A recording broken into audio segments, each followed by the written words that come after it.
खुशी होती है, मुझे गर्व होता है कि हमारी पार्टी एक ऐसे नेता की पार्टी है जिन्होंने जात पात धर्म मजहब से उठकर लोगों के विकास की चिंता की।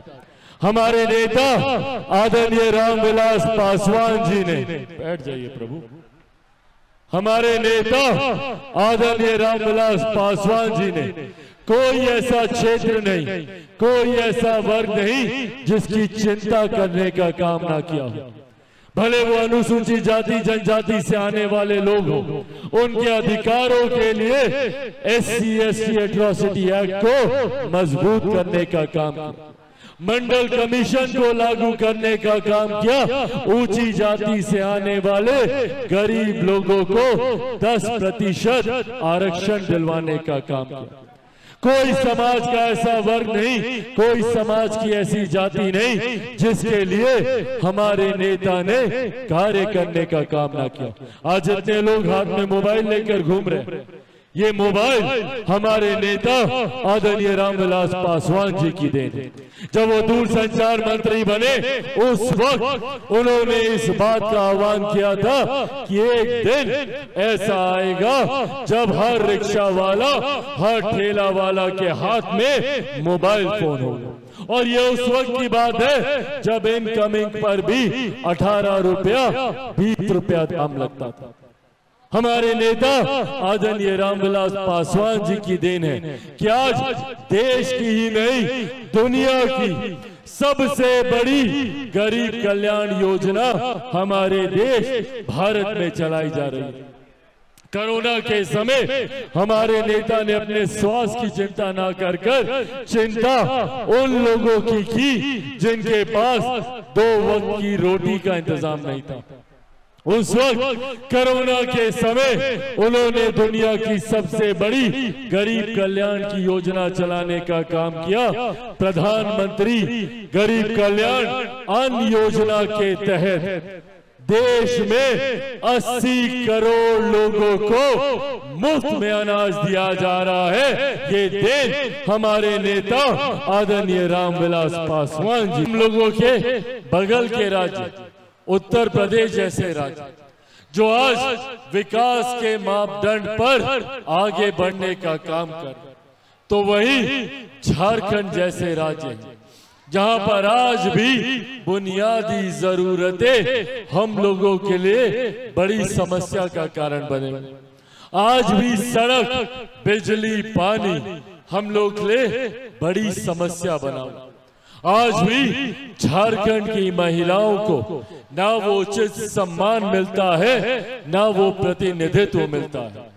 आज भी हम लोगों के युवाओं को पलायन कर दूसरे राज्य में जाना पड़ता है शिक्षा के लिए, रोजगार के लिए।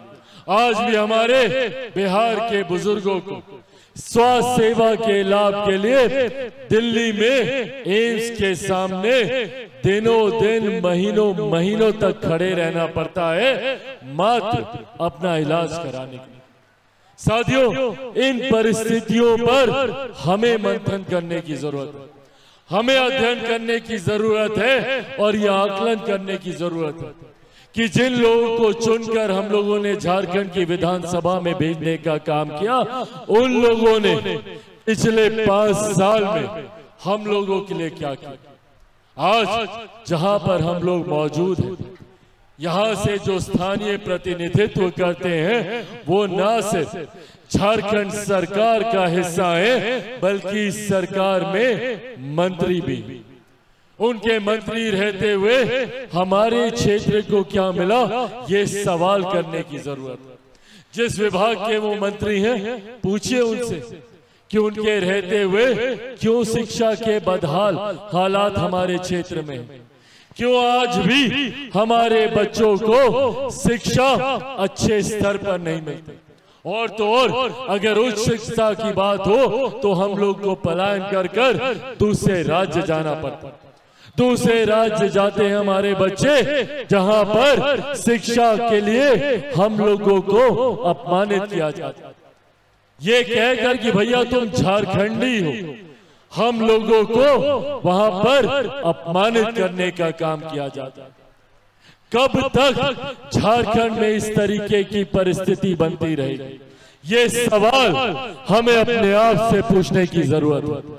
हमारे पूर्वजों ने दशकों बिता दिए इस उम्मीद में कि आने वाले दिनों में हमारे राज्य के हालात बेहतर हों, पर आज भी व्यवस्था वहीं की वहीं। हमारे नेता आदरणीय रामविलास पासवान जी इस दुनिया में नहीं, पर आज उनका अंश होने के नाते उन्हीं का खून मेरी रगों में है।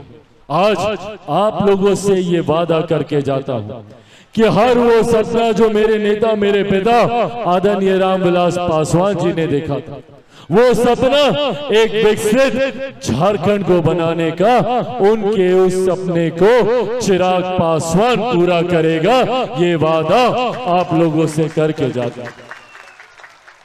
साथियों, मेरा जब जन्म हुआ था उस वक्त बिहार और झारखंड एक ही राज्य थे।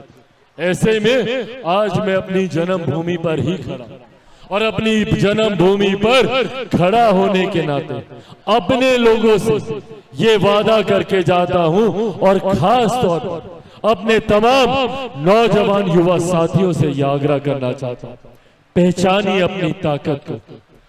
एक बड़ी आबादी युवाओं की है। झारखंड जैसे राज्यों में जहां पे 65% से ज्यादा की आबादी युवाओं की है, पहचानिए अपनी ताकत।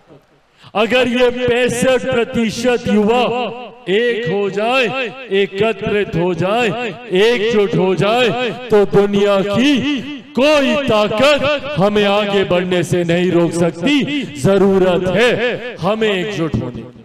पर कई ऐसे राजनीतिक दल हैं, कई ऐसे नेता हैं जो हमें जात पात धर्म मजहब में बांटने का काम करते हैं, जो युवाओं की जमात को नहीं, युवाओं की जाति की बात करते हैं, और सिर्फ जात पात में बांटने की वजह से हम एकजुट नहीं हो पाते, अपने अधिकारों की लड़ाई नहीं लड़ पाते। आज मैं अपने युवा साथियों से यह आह्वान करूंगा, जात पात धर्म मजहब से उठकर हमें सोचने की जरूरत है। हकीकत है कि अगर हिंदुस्तान में कोई एक फर्क है, कोई एक भेद है, तो बस इतना कि एक अमीर जो अमीर होता जा रहा है, दूसरा गरीब जो गरीब होता जा रहा है। और इस गरीब जाति में हर जात पात धर्म मजहब के लोग, अगर सही मायनों में अगर हम लोग एक विकसित झारखंड की बात करना चाहते हैं, एक विकसित झारखंड का निर्माण करना चाहते हैं, तो उस गरीब जाति में आने वाले हर व्यक्ति की हमें बात करनी होगी, भले वो किसी भी जाति से आता, भले वो किसी भी धर्म से आता। जरूरत है हर उस व्यक्ति को हमें साथ लेकर आगे चलने की।